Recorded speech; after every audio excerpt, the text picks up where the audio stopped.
नमस्कार, मैं हूं युगल किशोर और आप देख रहे हैं HP24/7। भारी बारिश के कारण चक्की दरिया में समा चुके ढांगू माजरा एयरपोर्ट रोड के कारण 4 पंचायतों के लगभग 15,000 लोग एक टापू में रहने को मजबूर हो गए हैं। ब्लॉक कांग्रेस कमेटी इंदौरा के अध्यक्ष देवेंद्र मनकोटिया ने माजरा क्षेत्र का दौरा किया और क्षेत्र के लोगों को सड़क के बह जाने से पेश आ रही परेशानियों को लेकर बात की। ब्लॉक कांग्रेस कमेटी इंदौरा के अध्यक्ष देवेंद्र मनकोटिया ने कहा कि सरकार लोगों की समस्याओं का जल्द समाधान करे। सरकार के समक्ष इस रोड का मामला 2 वर्ष पहले भी उठाया गया था, लेकिन सरकार ने जनता के दर्द को हल्के में लेते हुए इस तरफ कोई ध्यान नहीं दिया। माजरा निवासियों ने बताया कि अब तो स्थानीय लोगों को खाने पीने की वस्तुओं और चिकित्सा सुविधा के लिए भारी परेशानियों का सामना करना पड़ रहा है। क्षेत्र की दुकानों पर सामान खत्म हो चुका है। प्रशासन ने आर्मी एरिया से तो रास्ता चालू करवाया है, वो भी सुबह 7 बजे से रात 9 बजे तक। इस अवधि में दिन में 3 बार ही खुलता है और सिर्फ पैदल चलने वालों को ही परमिशन है, जबकि बीमार लोगों को वो पैदल लेकर कैसे आएं।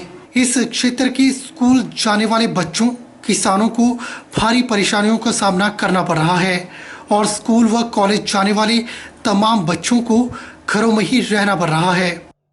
हमारा यहाँ आने का कारण ये था कि हम देखें कि सरकार, यहाँ प्रशासन आया था, डीसी साहब आए थे, तो कोई माजरा की जनता के लिए कोई व्यवस्था क्या हुई है, कोई काम शुरू हुआ है कि नहीं। तो हम देख रहे हैं कि अभी तक तो कोई कुछ प्रशासन ने कोई कार्रवाई नहीं डाली है लोगों को राहत देने के लिए। यहाँ छोटे बच्चे स्कूल के, हमें पता चला है कि वो चक्की नदी के बीच से क्रॉस करके स्कूल जा रहे हैं कई, और कई जा ही नहीं पा रहे हैं। और यहाँ गुज्जर कम्युनिटी काफ़ी है, उनका दूध वगैरह, सब्जियां लगाने वाले लोग हैं। आजकल सब्जियों का हिमाचल का सीज़न होता है, तो बहुत ज़्यादा समस्याएं हैं। लेकिन प्रशासन ने अभी तक एक खाली डीसी साहब ने आर्मी वालों को रिक्वेस्ट करके पैदल जाने के लिए थोड़ी राहत दी है, लेकिन उसमें 3 टाइम रखे गए हैं, सुबह, दोपहर और शाम को। शाम को 1 घंटा है, नहीं, शाम को 1.5 घंटा, सुबह 2 घंटे और दोपहर को 1 घंटा।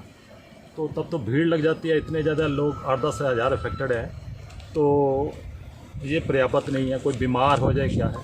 मंडी जिला शिक्षा एवं प्रशिक्षण संस्थान मंडी में जिला स्तरीय पाठशाला प्रबंधन समिति की 2 दिवसीय कार्यशाला सेमिनार हॉल में आयोजित हुई। बैठक की अध्यक्षता जिला परियोजना अधिकारी एवं डाइट मंडी के प्रिंसिपल बलबीर भारद्वाज ने की। मंडी जिला शिक्षा एवं प्रशिक्षण संस्थान मंडी में जिला स्तरीय पाठशाला प्रबंधन समिति की 2 दिवसीय कार्यशाला सेमिनार हॉल में आयोजित की गई। बैठक की अध्यक्षता जिला परियोजना अधिकारी एवं डाइट मंडी के प्रिंसिपल बलबीर भारद्वाज ने की।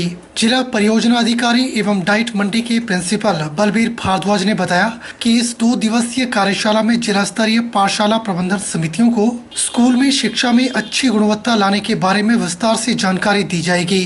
उन्होंने कहा कि इस कार्यशाला में स्कूल प्रबंधन समितियां, पंचायती राज व NGO के सदस्य भाग ले रहे हैं। बलबीर भारद्वाज ने कहा कि 2 दिवसीय कार्यशाला में समग्र शिक्षा के अंतर्गत चलाई जा रही गतिविधियों के बारे में प्रतिभागियों को जानकारी दी जाएगी, ताकि शिक्षा में गुणवत्ता लाई जा सके। यहां से प्रशिक्षण लेने के बाद प्रतिभागी अपने अपने ब्लॉक में जाकर स्कूल प्रबंधन समितियों के सदस्यों, स्कूल प्रबंधन, पंचायती राज संस्थाओं और अभिभावकों को जागरूक करेंगे, ताकि बच्चों को बेहतर शिक्षा प्रदान की जा सके। जिले के सारे 2442 स्कूलों में RTE एक्ट के तहत जो है वो स्कूल प्रबंधन समितियों का गठन किया गया है। स्कूल प्रबंधन समितियां हमारे स्कूलों के संचालन में एक बहुत ही महत्वपूर्ण रोल जो है वो अदा करती है। स्कूल प्रबंधन समितियां अगर ये समझ लें कि ये स्कूल मेरा है और इस स्कूल में पढ़ने वाले सारे बच्चे मेरे हैं और इस स्कूल को जो चलाना है वो मुझे अपने हिसाब से चलाना है, तो मुझे लगता है कि स्कूल में जो गुणात्मक शिक्षा का जो एक सपना हम लोगों ने देखा है वो पूरा होगा। स्कूल प्रबंधन समितियां ये निर्णय करें कि अगर कोई स्कूल में किसी प्रकार की कमी है, उस कमी को कैसे दूर किया जा सकता है, उस सारे का जिम्मेवारी जो है वो स्कूल प्रबंधन समिति है। इन 2 दिनों का जो कार्यशाला हमने यहाँ आयोजित की है, इसमें विशेष रूप से स्कूल प्रबंधन समितियों के अध्यक्ष हैं, स्कूल के मुखिया हैं, BRCCs हैं और टीचर्स भी हैं, कुछ NGOs के लोग भी हैं, कुछ पंचायती राज के लोग भी हैं। हम समग्र शिक्षा अभियान के अंतर्गत जितनी भी हमारी डिफरेंट एक्टिविटीज़ जो है वो चलाई जा रही है गुणवत्ता को लाने के लिए, उन सब का विस्तार पूर्वक जो है वो इनके साथ डिस्कशन करेंगे। प्रदेश के IPH विभाग में सेवाएं दे रहे जल रक्षकों ने अपनी प्रमुख मांगों को लेकर सरकार के खिलाफ मोर्चा खोल दिया है।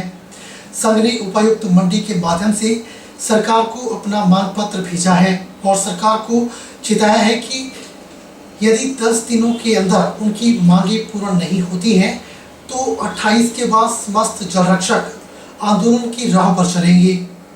प्रदेश के IPH विभाग में सेवाएं दे रहे जल रक्षकों ने अपनी मांगों को लेकर सरकार के खिलाफ मोर्चा खोल दिया है। संघ ने उपायुक्त मंडी के माध्यम से सरकार को अपना मांग पत्र भेजा है और सरकार को चिताया कि यदि 10 दिनों के अंदर संघ की मांगे पूर्ण नहीं होती है तो 28 के बाद समस्त जल रक्षक आंदोलन की राह पर चलेंगे। जल रक्षक संघ के प्रदेशाध्यक्ष रूपलाल ने कहा कि संघ का प्रतिनिधिमंडल उपायुक्त मंडी से मिला और उपायुक्त के माध्यम से सरकार को मांग पत्र दिया गया है। रूपलाल ने कहा कि संघ 4 वर्षों से बार बार अपनी मांगों को सरकार और विभाग के समक्ष उठा रहा है और प्रमुख मांगे पूरी नहीं हो पाई है। संघ की प्रमुख मांगे हैं कि जल रक्षकों को जल शक्ति विभाग के अधीन लिया जाए, 8 सालों के कार्यकाल के बाद उन्हें कॉन्ट्रैक्ट पर लिया जाए और उनके कार्यकाल को देखते हुए उनके वेतनमान को बढ़ाया जाए, लेकिन सरकार से आश्वासन के सिवाय कुछ नहीं मिला। रूपलाल ने कहा कि संघ ने सरकार को चिताया है कि यदि 10 दिनों के अंदर सरकार उनकी मांगों पर कोई ठोस कदम नहीं उठाती है तो समस्त जल रक्षक 28 के बाद आंदोलन की राह पर चलेंगे। हम जल रक्षक लगभग 4 सालों से सरकार के सामने लगातार महीने में 2 बार, 1 बार, 3 बार मिल रहे हैं और अभी तक जो है हमारी मांगे जो हमारी प्रमुख मांगे हैं वो पूरी नहीं हुई है और इनके मांगों को लेकर हम 4-5 दिन पहले अपने माननीय जल शक्ति मंत्री और CM साहब से मिले थे। CM साहब ने तो हमें बोला कि चलो आपका काम कर रहे हैं, कर देंगे, पर वैसा बोलते तो उन्हें लगभग 4 साल हो गई, हुआ तो कुछ नहीं अभी तक। और माननीय जल शक्ति मंत्री जी के पास गए, माननीय जल शक्ति जी ने तो बोला कि तुम्हारा वेतनमान 900 रुपये तो बढ़ा दिया है, 45 रुपये हो गया, इसी सरकार ने आपका काम किया है, तो इसके लिए तो उन्होंने उनका धन्यवाद किया। चलो जो भी उन्होंने हमारा वेतनमान बढ़ाया, कुछ किया हमारे लिए, कुछ किया, उसके लिए हमने उनका धन्यवाद किया। तो हमने नेक्स्ट उनको बोला कि जो हमारी प्रमुख मांग है कि हमें पूर्ण रूप से जल शक्ति विभाग के अधीन किया जाए और हमारे कार्य को देखते हुए हमारा वेतन बढ़ाया जाए और 8 साल के बाद हमें कॉन्ट्रैक्ट भी लिए जाए। उस पर उन्होंने साफ ही हमें मना कर दिया कि हम आपका काम करते। इस करके जो है पूरे हिमाचल के जल रक्षकों में रोष है और जो है सब जो आंदोलन की राह पर जाने के लिए तैयार है। आज भी हमने माननीय उपायुक्त मंडी जी के माध्यम से सरकार, माननीय मुख्यमंत्री और जल शक्ति मंत्री जी को हमने 10 दिन का अल्टीमेटम जो है अपना दिया हुआ है। अगर आने वाली 28 तारीख तक जो है सरकार हमारी मांगों को पूरा करती है तो ठीक है, अगर सरकार हमारी मांगों को पूरा नहीं करती है तो हिमाचल के समस्त जल रक्षक जो है 28 तारीख के बाद आंदोलन की राह पर चले जाएंगे। इसमें हड़ताल भी शामिल है, हड़ताल भी कर सकते हैं, टूल डाउन हड़ताल भी हो सकती है। किन्नौर जिला में सोमवार शाम पूर्व खंड के तहत शलखर गांव में बादल फटने से बाढ़ आने पर भारी तबाही मची है। हालांकि इस बाढ़ से किसी प्रकार का जानी नुकसान नहीं हुआ है, परंतु बादल फटने से आई बाढ़ के कारण जल शक्ति विभाग के 4 सिंचाई कुल सहित लोकल कुहल भी क्षतिग्रस्त हुए हैं। तो वहीं गांव के बस स्टैंड में बाढ़ आने से कुछ वाहन भी मलबे की चपेट में आ गए हैं। सांगला के थेमगारंग में पत्थरों की बाढ़ के चलते किसी भी प्रकार की जान का नुकसान नहीं हुआ है। वहीं प्रशासन की ओर से पर्यटकों को सांगला के थेमगारंग की ओर जाने की सख्त मनाही की गई है ताकि किसी के जान माल का नुकसान न हो। और पंचायत सांगला व थेमगारंग ने भी ग्रामीणों को इस नाले के समीप जाने पर प्रतिबंध लगा दिया गया है। सांगला में बारिश के चलते 2 दिनों में करीब 3 छोटे बड़े नदी नालों में बाढ़ आ गई है, लेकिन किसी भी व्यक्ति की जान माल का नुकसान नहीं हुआ है, परंतु नाले के आसपास कुछ जमींदारों की जमीन को भारी नुकसान हुआ है। प्रशासन की ओर से नुकसान के आकलन के लिए अधिकारियों को दिशा निर्देश जारी किए गए हैं। बुलेटिन में फिलहाल वक्त हो चला है एक छोटे से ब्रेक का। ब्रेक के बाद तुरंत हाजिर होते हैं।